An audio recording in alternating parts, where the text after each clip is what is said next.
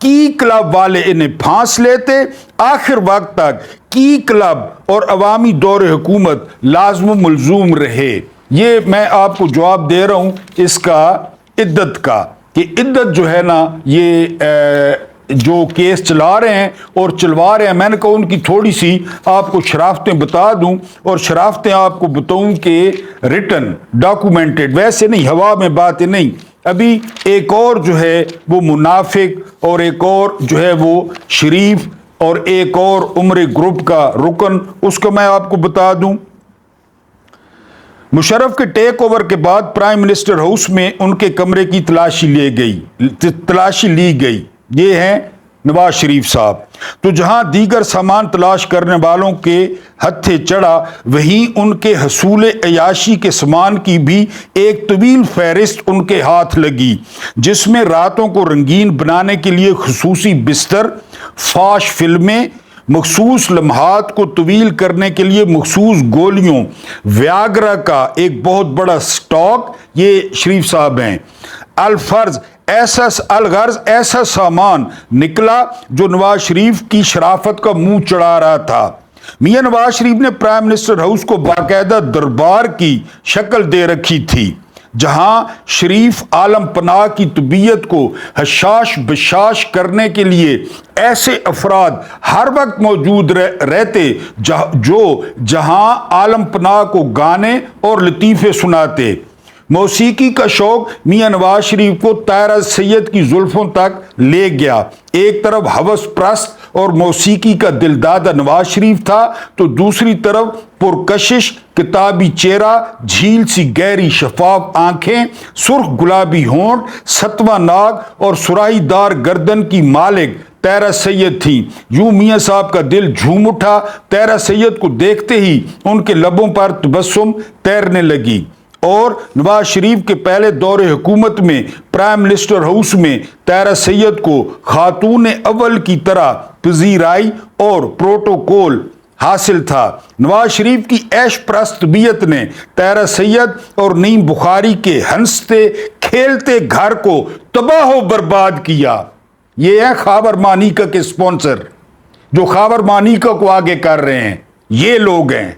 اور یہ دیکھ لیں کتنا آئیڈیل جوڑا تھا نعیم بخاری اور طاہرہ سید، اس نے یہ جو عمرہ گروپ ہے جو ہے نا برباد کیا۔ اس کے بعد سنیں، نواز شریف اکیلی طاہرہ سید کے عاشق نہ تھے، بلکہ عارفہ صدیقی اور دلشاد بیگم وغیرہ جیسی حسیناؤں کے بھی وہ عاشق تھے، مگر پھر بھی اس نے اپنے شوہر کو کلثوم نواز نے معاف کیا، نہ صرف معاف کیا بلکہ جنرل پرویز مشرف کی جیل سے نکال کر سعودی عرب بھی لے گئی۔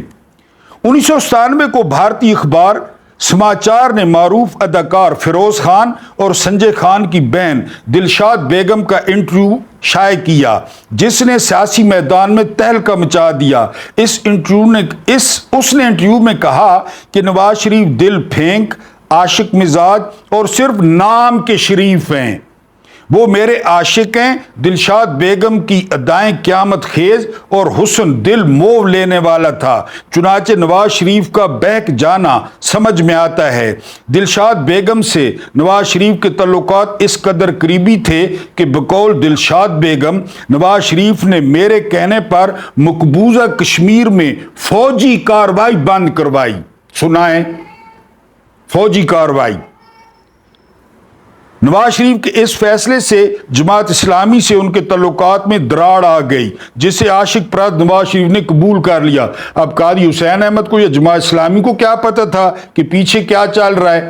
پیچھے دلشاد بیگم چل رہی ہے، یہ عدت کیس والے ہیں۔ جی، نواز شریف کا قصہ ہے عشق نہ تو اکیلی طاہرہ سید نہ ہی دلشاد بیگم تک محدود ہے، بلکہ فلم انڈسٹری کی معروف ہیروئنوں کی ایک طویل فہرست ہے۔ نواز شریف کی حکومت جب برطرف کی گئی تو ریما نے احتجاج کیا۔ ریما کی ہمدردی یا محبت نواز شریف کی برطرفی کو ہضم نہ کر سکی۔ اس کے بعد جی، نواز شریف بطور وزیر اعظم ہی رنگ ریلیاں نہیں منایا کرتا تھا، بلکہ بطور وزیر اعلیٰ پنجاب بھی وہ خوبصورت جوانیوں سے کھیلا کرتا۔ جنسی کھیل کے قصے وہ اپنے رازدانوں کو چسکے لے کر بتایا کرتا۔ جہاں نواز شریف کا اپنا اخلاق پست تھا، وہیں وہ عرب شہزادوں کی خدمات کرنے میں بھی کوئی دقیقہ فروغ گذاشت نہ کرتا۔ دلالی کرنے میں عرب شہزادوں کو تلور اور یہ ساری دلالی کرتا، انہیں خوبصورت شباب اور شراب سرکاری سطح پر فراہم کیا جاتا۔ پیج نمبر 28، سرکاری سطح پر۔ معروف اداکارہ جانا ملک کو صرف ایک رات کے لیے سرکاری مہمانوں کی تواضع کرنے کے عوض 8 لاکھ روپے کی رقم ادا کی گئی۔ IMF بجلی کے بل۔ فلم انڈسٹری کی خوبصورت ترین اور نوخیز جوانی کو نواز شریف 5 سٹار ہوٹل میں اپنے دوستوں کا دل بہلانے کے لیے پیش کرتا۔ دلے والے کام، یہاں پہ مفرل رکھا ہوا جی۔ نواز شریف اور شہباز شریف نے اخلاقیات کا جنازہ نکالتے ہوئے ایک ہی وقت میں مختلف ماڈلز کو ایک ساتھ وقت دینا شروع کر دیا، دو منافقوں نے، دو شیطانوں نے۔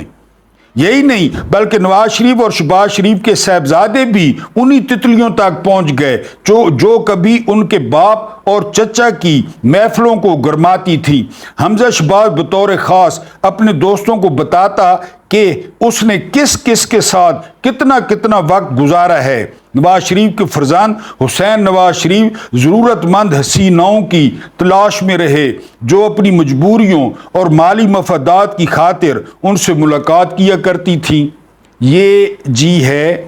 اور نواز شریف وہ لاہور سے اسلام آباد تک، راول پنڈی تک ٹرین کا سفر کرتے اور راستے میں کسی مخصوص اسٹیشن سے خصوصی مہمان سوار ہوتے، پھر پورا راستہ انجوائے کیا جاتا اور راستے میں پنڈی آنے سے پہلے کسی گمنام اسٹیشن پر وہ مہمان جو ہے وہ اتر جاتے۔ یہ شریف صاحب ہیں۔ ان شریفوں کا ایک اور شریف کا بھی چہرہ ملاحظہ فرمائیں۔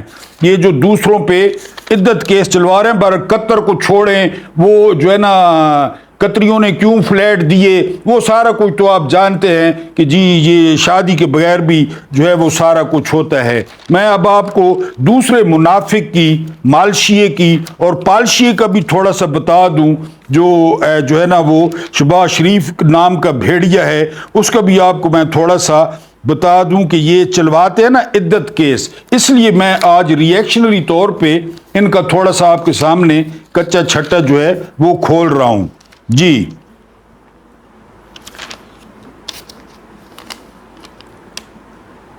عشق و مستی کے کھیل میں شہباز شریف مصطفیٰ کھر کی گرد کو بھی نہ پہنچ سکے۔ کوشش بہرحال شہباز شریف نے بہت کی۔ شہباز شریف بطور پنجاب کے وزیر اعلیٰ بہت کام کرتے، لیکن ان کی شام کو گاڑی کسی پری پیکر کے دروازے پر جا کر رک جاتی۔ گداز بدن کے لمس چھونے کے ساتھ ہی اس کی دن بھر کی تھکن اتر جاتی۔ شہباز شریف خوبصورت پریوں کو اپنی جنسی تسکین کے لیے بڑی مہارت اور ہوشیاری سے استعمال میں لاتا۔ یہی وجہ ہے کہ اس کی اخلاقی پستی کے چرچے بہت کم سننے اور پڑھنے کو ملے۔ پیج نمبر ہے 74۔ شہباز شریف نے بظاہر صرف ایک شادی کی ہے، حالانکہ اس نے کم و بیش 5 شادیاں رچائی ہیں۔ 3 تو ظاہر ہیں خفیہ تعلقات کئی حسیناؤں سے ہیں، ان کے بارے میں اتنی کافی ہے کہ فلمی دنیا کی ہر خوبصورت ہیروئن کا رقص دیکھنا شہباز شریف کو بہت پسند تھا۔ بازار حسن سے مہمانوں کو بھی وہ گائے بگائے رقص دیکھنے کے لیے مدعو کیا کرتا۔ قریبی دوست شہباز شریف کے خراب موڈ کو درست رکھنے کے لیے خاص طور پر رقص و سرور کی محافل کا انعقاد کرتے جی۔ اس کے بعد کیا ہوا جی؟ ان دنوں بلدیاتی انتخابات کا سلسلہ چل رہا تھا۔ چیئرمین کے انتخاب کا مرحلہ آیا تو لاہور سے حکم ملا رفیق مراسی کو چیئرمین بنانا ہے۔ Page number 76۔ اس کے لیے ممبران اکٹھے کروں۔ ایک جو ہے نا وہ آئی جی صاحب لکھ رہے ہیں اپنی کتاب میں، مجھے فون آیا کہ بندے اکٹھے کرو، رفیق مراسی کو چیئرمین بنانا ہے۔ میں نے حالات کا جائزہ لیا، معلوم ہوا رفیق مراسی کے پاس سوائے اپنے ذاتی ووٹ کے اور کوئی ووٹ نہیں، جبکہ مقابلے میں مخدوم خاندان تھا جس کے پاس 40 ووٹ تھے۔ میرے لیے ایک کو 40 بنانا ممکن نہیں تھا۔